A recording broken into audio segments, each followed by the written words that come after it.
espacio. Para mí es un placer aprovechar la tarde, este ratito, para hablar sobre algo tan importante. Me incluyo como padre de familia también y docente también que soy en la universidad. Así que muchas gracias de nuevo. Voy a compartir la presentación.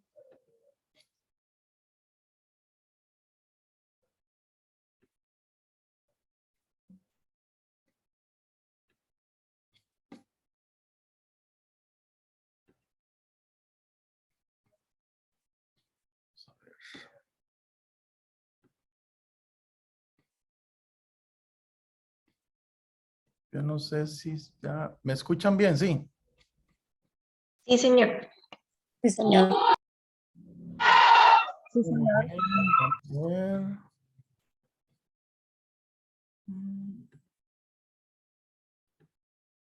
Ok, muy bien. Aquí estamos.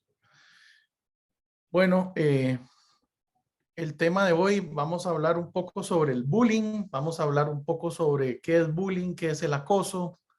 Vamos a hablar sobre lo que indica la ley vigente en Costa Rica sobre el acoso, los tipos de acoso que hay, lo que implica, enfocado obviamente desde el punto de vista del entorno educativo.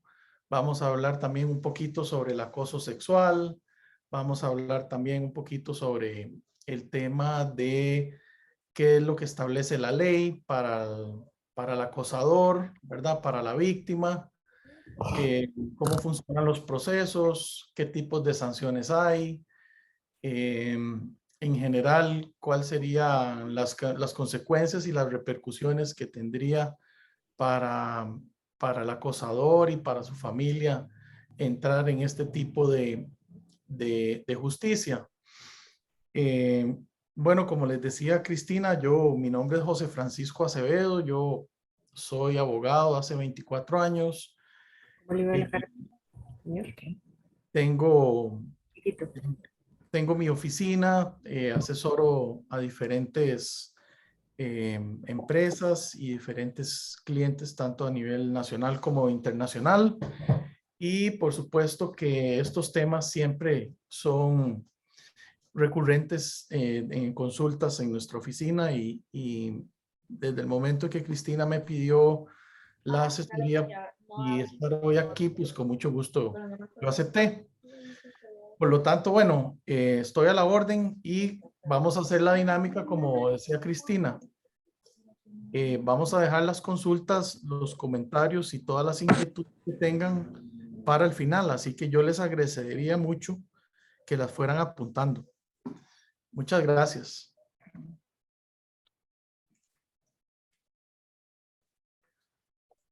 Bueno, vamos a empezar. ¿Por qué es el acoso o el bullying escolar?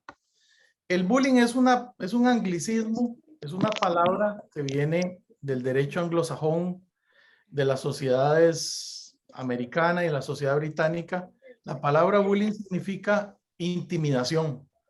Por lo tanto, a nivel de nuestra ley y de nuestra sociedad, podemos entender como el acoso como toda conducta física, psicológica o verbal que se ejerce sobre un niño o grupo de niños dentro o fuera de la escuela con el fin de dañar la autoestima. Por ahí se oye alguien con el micrófono, así que les agradecería mucho que lo revisen a ver si lo tienen apagado. Muchas gracias. Por lo tanto, estamos hablando de que estamos en presencia de una conducta humana, ¿verdad? Donde hay, por lo general, un acosador y una víctima. Pasamos a la siguiente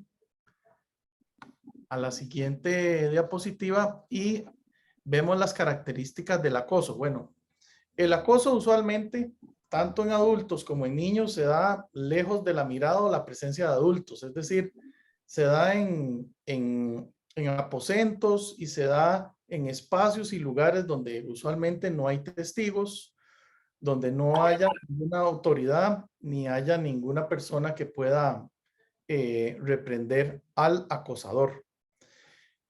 También como característica tenemos que no necesariamente conlleva a una agresión violenta, es decir, no necesariamente se dan con golpes o con agresión física. Por lo general hay un acosador y una víctima, o hay varios acosadores y varias víctimas. O puede ser que haya un solo acosador y varias víctimas, o varios acosadores y una víctima.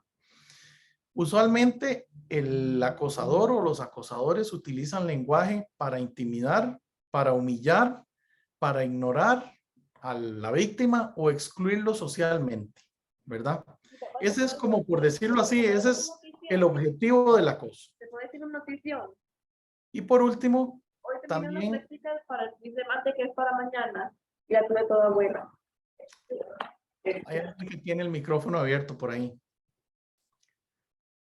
Por último, y no por última, menos importante, la característica de que usualmente el acosador lo que trata es de dañar la autoestima de la víctima, es decir, ir fraccionando, ir lesionando la autoestima de la víctima, ¿verdad? Hay diferentes tipos de acoso, ¿verdad? El acoso se ha calificado por la Organización Mundial de la Salud como un tipo de violencia, ¿verdad? Hablamos de que hay violencia física, cibernética o ciberviolencia, la psicológica, la exclusión social, sexual y verbal. Pasamos a ver cada una de las manifestaciones más comunes. Tenemos que en la agresión verbal o el acoso verbal, tenemos que usualmente se manifiesta a través de insultos, de ofensas o de simplemente de correr una bola o un chisme, ¿verdad? Entre un grupo de personas en la cual la víctima forma parte para efectos de ocasionar algún tipo de historia o algún tipo de situación que vaya a perjudicarle a esta persona con los demás. Después está la agresión o el acoso físico, ¿verdad? Que se realiza por medio de miradas, empujones, golpes, lesiones y cualquier otro tipo de lenguaje físico, ¿verdad? Que el acosador quiera implementar con la víctima. Está el acoso psicológico, que son las intimidaciones, las manipulaciones o simplemente el ignorar a esa persona para efectos de dañarlo, de humillarlo.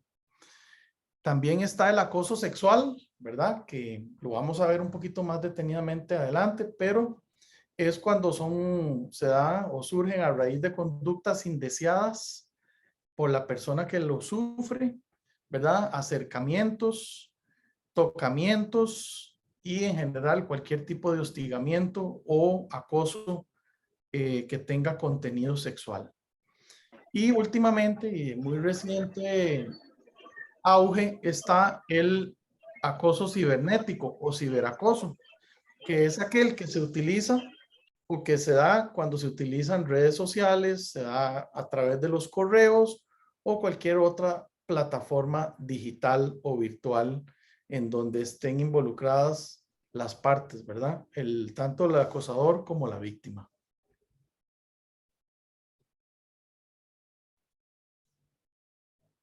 Las señales más frecuentes de acoso en la víctima. Bueno, usualmente la víctima calla lo que está ocurriendo. Usualmente la víctima no acepta la situación o por lo menos le cuesta identificarla. Más si son niños, ¿verdad? En edades de primaria y ya los adultos en secundaria o los adolescentes en secundaria en el segundo ciclo, muchas veces incluso a los adultos mismos nos cuesta reconocer cuando hay una conducta que nos está desfavoreciendo. Por lo tanto, hay que estar muy alerta y muy pendiente siempre de algunos síntomas o algunos signos o señales que la persona acosada o la víctima pueda presentar. Una es la desmotivación y el desinterés, ¿verdad? Acordémonos que no solo el acoso no solo se da en las escuelas o en los colegios, también se da en las universidades, se da en los centros de trabajo. Por lo tanto, un trabajador que está desmotivado, desinteresado, o un estudiante que lo vemos desmotivado, desinteresado, eventualmente detrás de ese sentimiento puede haber algún tipo de manifestación de acoso. Por supuesto, a nivel educativo, las bajas calificaciones es una clara alerta de que pueda eventualmente la persona, el estudiante, estar sufriendo de algún tipo de acoso. Usualmente, dentro de la confusión que hay en la situación, la víctima se siente o tiene un sentimiento de autoculpabilidad y de rechazo, ¿verdad? Con lo que está pasando. Hay una confusión, se siente si él es el que está provocando la situación o es el acosador, ¿verdad? También hay tristeza, se manifiesta un cierto tipo de angustia y eso genera también estrés. Y por supuesto que todo eso unido lleva a una baja de la autoestima de la persona víctima.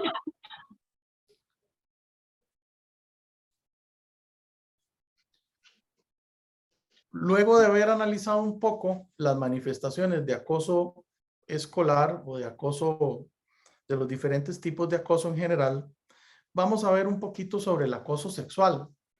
El acoso sexual obviamente tiene siempre un contenido físico más allá, donde la persona que es víctima ve invadido su espacio personal, su espacio físico, ¿verdad? A través de lo que se llaman conductas no deseadas, conductas incluso inmorales, ¿verdad? Son conductas de naturaleza sexual no deseadas por quien las recibe. Puede ser reiterada o bien pudo haber ocurrido una sola vez, provocando efectos perjudiciales en la salud emocional de la víctima.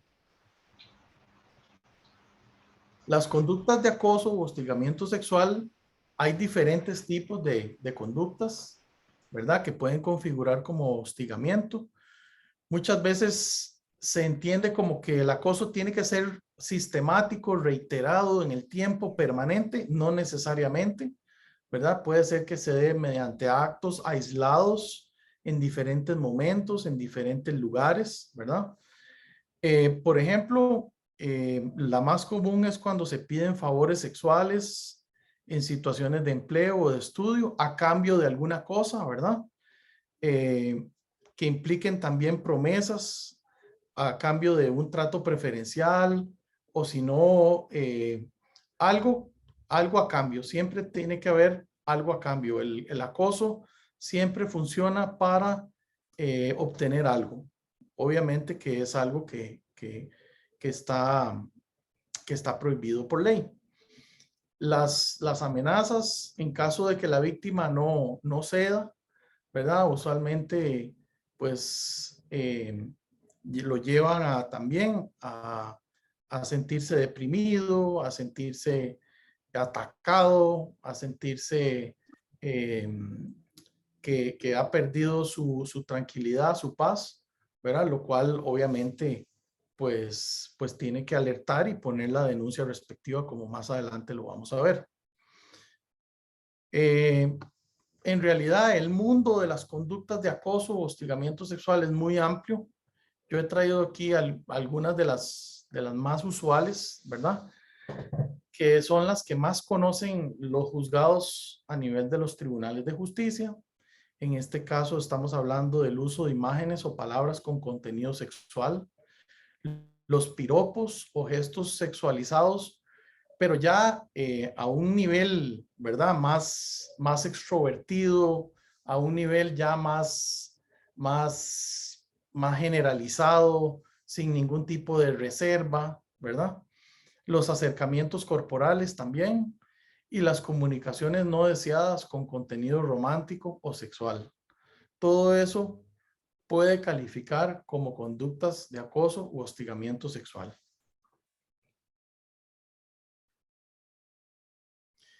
Bueno, la legislación costarricense tiene dispuesto una ley que es la ley contra la protección, la ley de protección contra el acoso y el hostigamiento sexual en la docencia y en el trabajo, que es la ley número 7476.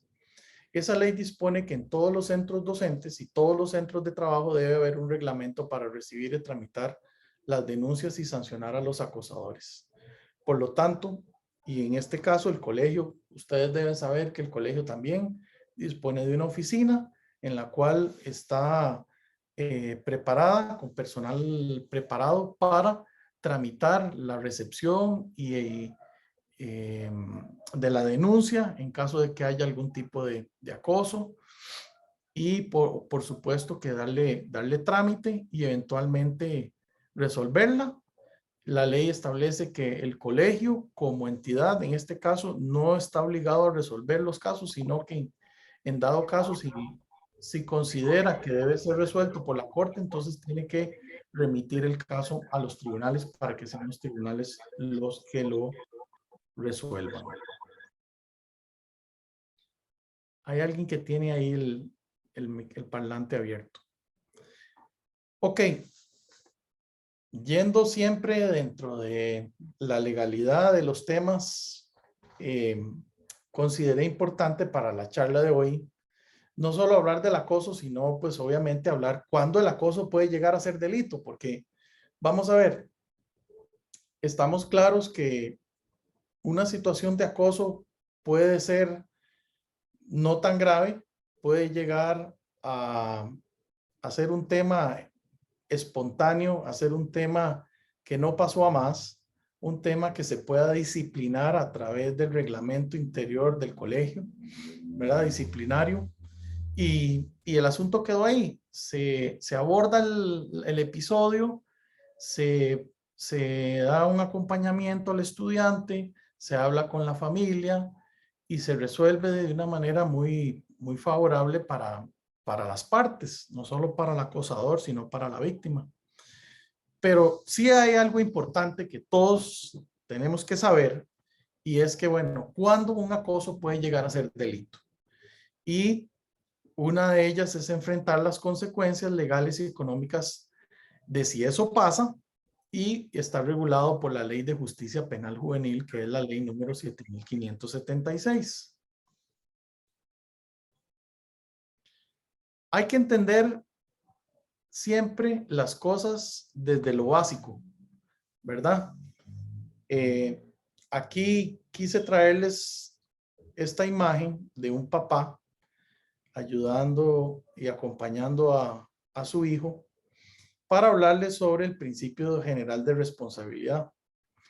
Nosotros como padres de familia, me incluyo yo que tengo 2 hijos en etapa de formación,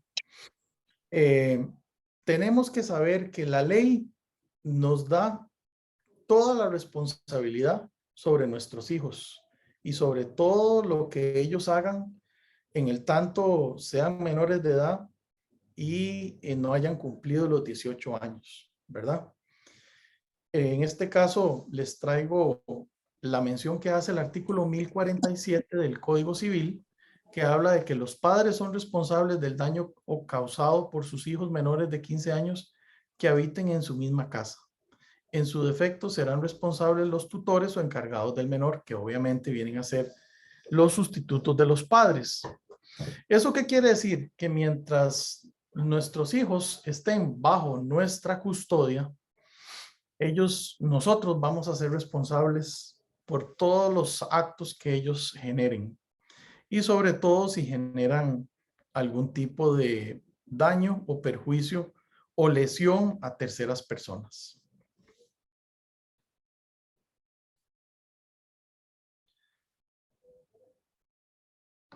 Esto me lleva a hablarles de la Ley de Justicia Penal Juvenil. En Costa Rica nace a partir del 1 de mayo de 1996 la Ley de Justicia Penal Juvenil que nos rige actualmente. Esta ley viene a sustituir otra ley anterior que existía, que se llamaba la Ley Restaurativa de los Menores de Edad, que era una ley pues muy antigua que en realidad estaba quedándose corta con la evolución de la sociedad y los delitos que venían cometiendo los menores de edad, las nuevas tendencias tecnológicas, la globalización, de la economía, la evolución de las sociedades. Por lo tanto, se dispuso con esta ley tener un marco normativo que regulara todos aquellos delitos que cometieran los menores de 18 años en un rango de 12 a 18. ¿Ok? Como lo vamos a ver más adelante, hay dos estratos de menores de edad, de los 12 a los 15 y de los 15 a los 18. Esta ley se inspiró obviamente en una ley que tuvo Argentina, que fue pionera en lo que es la regulación de la justicia penal juvenil. Esta ley, si bien es cierto, es una ley dura, es una ley represiva, pero es una ley que trata de, como les voy a explicar más adelante, trata de restaurar, de reinsertar al menor infractor en el mundo social y a poder continuar con su vida de manera normal. Bueno, habiéndoles hecho ese preámbulo sobre la ley, veamos a ver qué es lo que tutela la ley. Todas las leyes como cuerpos normativos siempre tutelan algo, siempre tratan de proteger algún derecho, siempre tratan de buscar algún propósito, algún objetivo. En este caso, frente al delito que se comete, la ley promueve la formación integral, la inserción, la integración y la restauración individual y social de la persona menor de edad en su familia y la sociedad. Entonces, como ven, es una ley que persigue volver a enderezar al menor de edad o al adolescente para que se vuelva a insertar en la sociedad, para que, como decimos, se arrepienta de lo que hizo, entienda que toda acción tiene consecuencias y que de alguna manera, si generó algún daño, tiene que repararlo, ¿verdad? Y tiene que someterse a cualquier tipo de medida que disponga el juez para que logre precisamente esta restauración.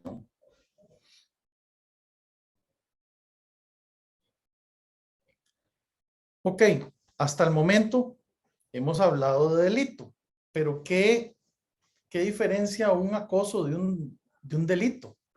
Ok, precisamente vamos a responder a esta pregunta. ¿Qué es un comportamiento delictivo? Bueno, tenemos que decir que es toda conducta que altere o vaya en contra de la ley, que vaya en contra de los reglamentos o el orden social y que se encuentre previsto por el Código Penal y otras leyes especiales. Recordemos que Costa Rica tiene una legislación que protege a los menores de edad, que es el Código de la Niñez y de la Adolescencia. Tiene un código general, que es el Código Civil, que protege los derechos de las personas, el nombre, la imagen, ¿verdad? Y que hay un código penal que establece contravenciones y que establece delitos, ¿verdad? Y pues el ser humano, desde que se concibe como un ser social, como un ser que vive en sociedad, pues está expuesto, todos estamos expuestos a cometer algún tipo de infracción, algún tipo de delito, de contravención. Por lo tanto, pues desde hace muchos años se viene estableciendo este tipo de justicia para sancionar las faltas, sancionar los delitos y obviamente procurar que las personas se rehabiliten. Y los menores de edad no escapan de esa realidad. Ok. ¿Cuáles son las conductas delictivas más comunes? Como ven, ya aquí no estamos hablando de acoso. Ya no estamos hablando de la relación que yo tengo con mi compañero o de la relación que tengo con mi docente. Ya no estamos hablando del entorno educativo. Ya estamos hablando de situaciones más complejas, Pero estas situaciones complejas pueden nacer en ese contexto educativo, en ese entorno, ¿verdad? En el cual, pues obviamente, los estudiantes se desenvuelven todos los días. ¿Cuáles son las conductas delictivas más comunes que hacen aplicar la Ley de Justicia Penal Juvenil? Bueno, sustraer o robar un objeto. Todos sabemos lo que es sustraer o robar un objeto. Ahí hay que hacer una diferencia técnica entre lo que es hurto, que es robar o sustraer sin violencia, o el robo, que a diferencia del hurto, sí aplica la violencia sobre las personas o la fuerza sobre las cosas. Entonces, hay una diferencia técnica ahí, pero en el fondo, al final es un despojo que hace la persona de un bien que no le pertenece. ¿Ok? Después está causar lesiones a otra persona, ¿verdad? Causar lesiones no solamente a través de golpes físicos, sino puede ser con algún otro elemento, con algún otro arma, con cualquier cosa que pueda causar un peligro o pueda ser una amenaza para la salud. Propalar o manifestar amenazas o algún tipo de extorsión, eso calificaría eventualmente como un hecho idóneo para investigar un delito. Por supuesto que portar todo tipo de armas, ¿verdad? Estamos hablando de armas explosivas, estamos hablando de armas blancas, ¿verdad? Estamos hablando de cuchillos, estamos hablando de navajas, estamos hablando de puñales, estamos hablando de pistolas y todo lo que ustedes han visto y yo me incluyo en las películas, ¿verdad? Por supuesto, la tenencia, fabricación, venta, transporte o distribución de cualquier tipo de droga, ¿verdad? O cualquier tipo de sustancia ilegal, prohibida. Portar o difundir material pornográfico o de contenido sexual también podría calificar como un delito, ¿verdad? Y ahí no solo es portarlo, sino también difundirlo y distribuirlo, porque probablemente la gente no sepa, pero si uno se coloca en una posición de formar parte de una cadena donde se va difundiendo un material o una imagen, pues eventualmente uno también se constituye como partícipe de ese hecho, ¿verdad? Y eventualmente uno podría también ser parte de un proceso donde se le pueda exigir la responsabilidad.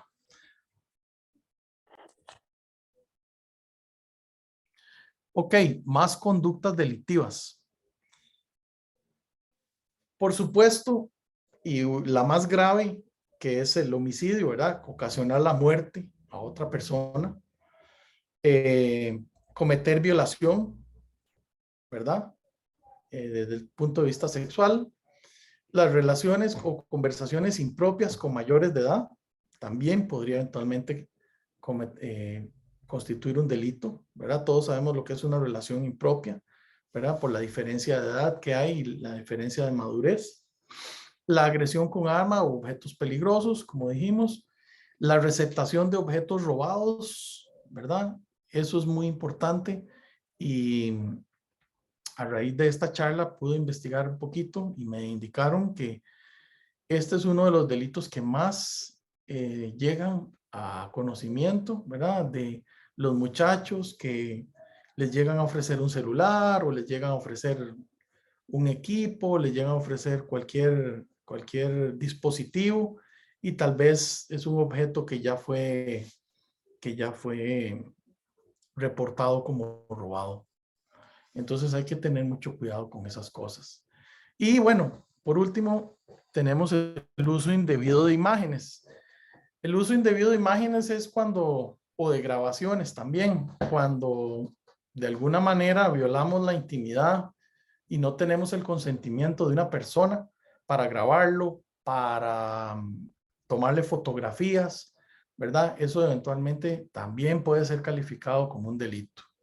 Por lo tanto, hay que cuidarse y hay que evitar caer en esas tentaciones de grabar o de simplemente tomar fotografías de alguien o de algo a la cual pues no tenemos la autorización o el consentimiento.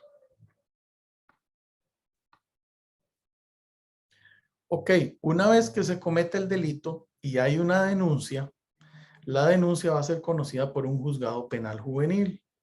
El juzgado penal juvenil va a emplazar al supuesto infractor. ¿Y por qué digo supuesto?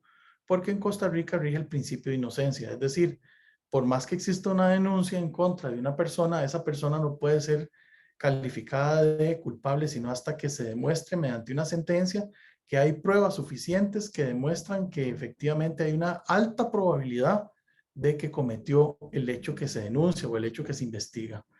Va a haber también, dependiendo de la situación socioeconómica que tengan las partes, ya sea el acosador o la víctima, va a estar presente el Patronato Nacional de la Infancia. Por supuesto, va a haber un fiscal que va a ser el representante del Ministerio Público, que va a llevar a cabo, va a llevar adelante la acusación. Va a haber los niños y los adolescentes involucrados, ¿verdad? Los padres de familia o los encargados de los involucrados. Va a haber incluso trabajadores sociales, ¿verdad? Que van a estar ahí colaborando con las partes. Y por supuesto los testigos en caso de que los haya. Muchas veces, en muchas situaciones,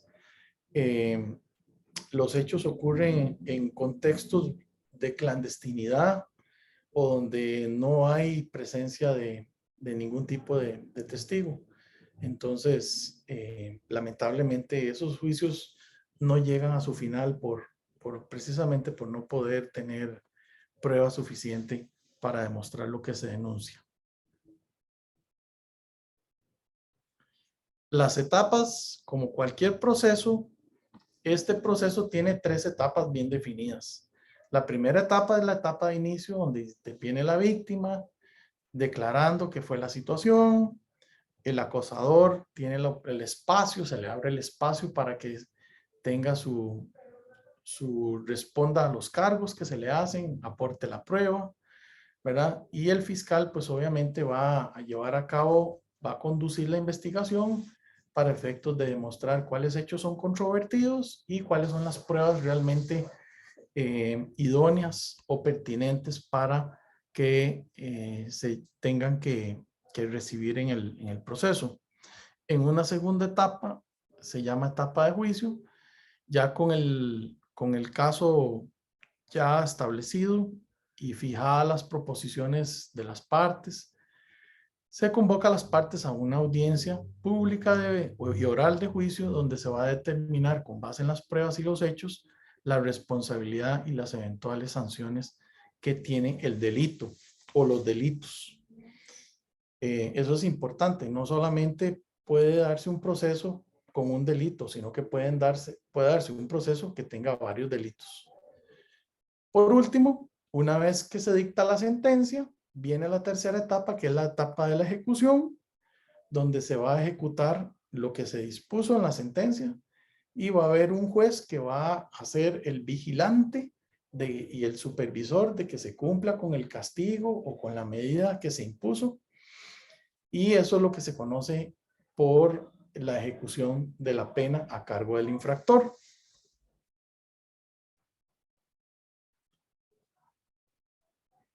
Por supuesto que todas las sanciones penales que se impongan tienen recursos y pueden ser apeladas e impugnadas, ¿verdad?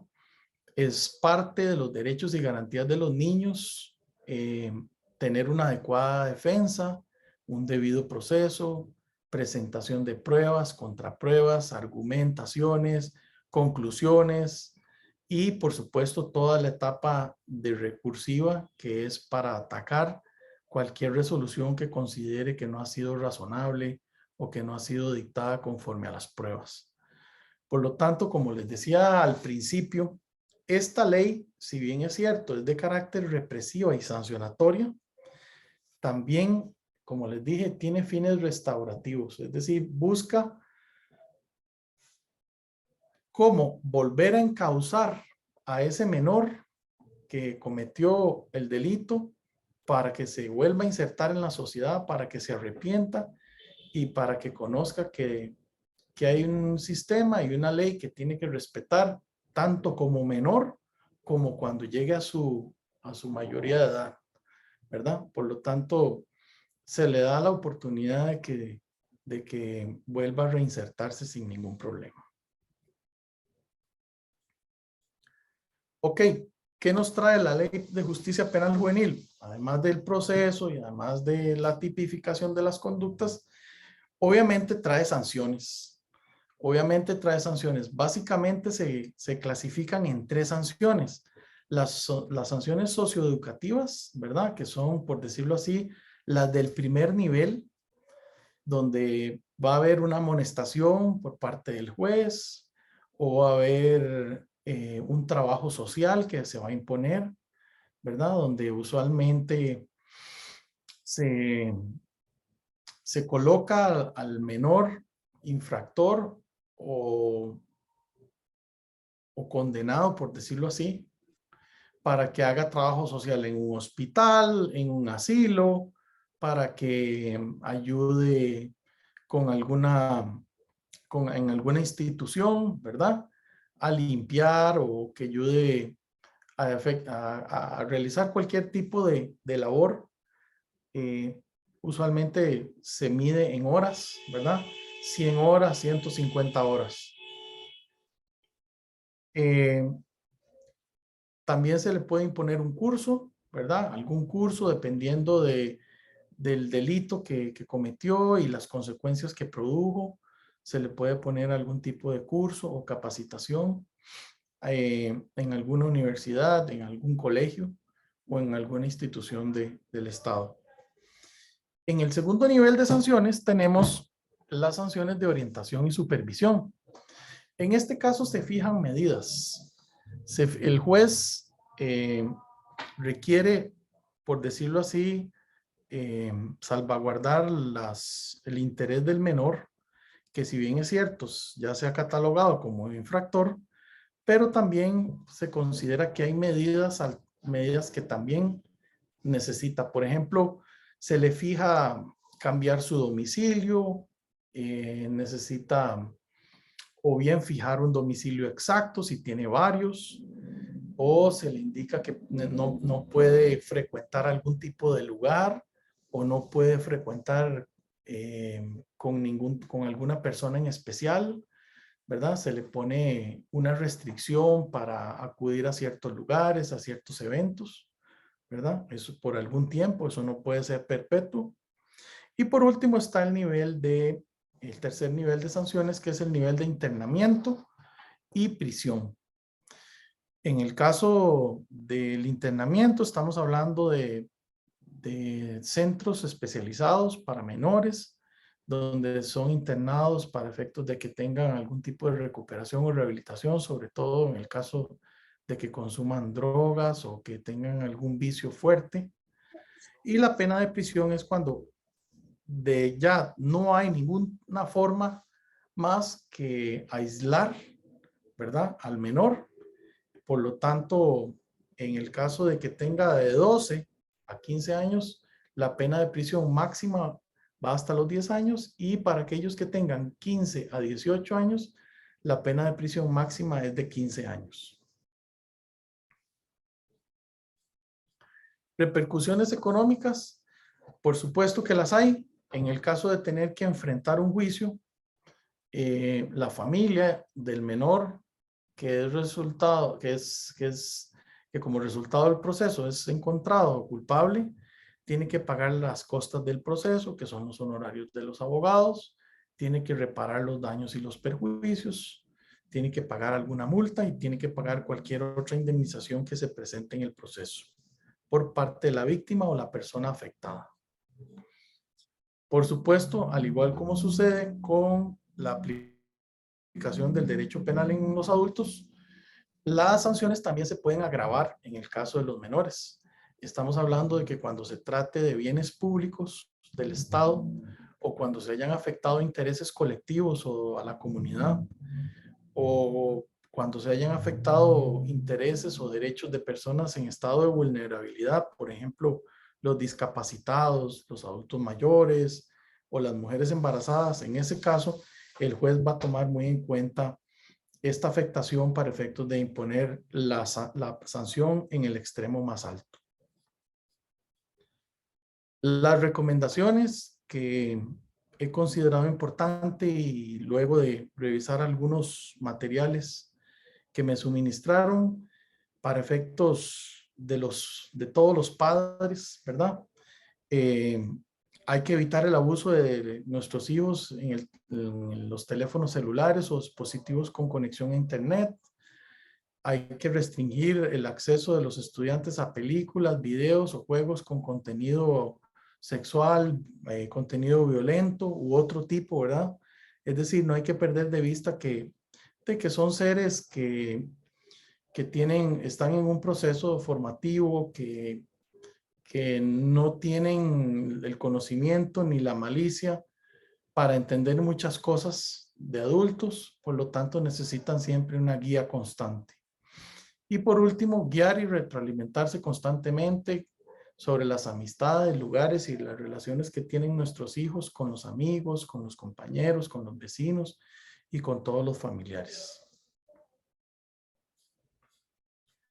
En conclusión, podemos decir que un acto de acoso no es un delito en sí mismo, pero puede llevar a serlo y será sancionado con la ley penal a los mayores de 12 años y hasta 18 con la ley penal juvenil, como ya lo hemos visto.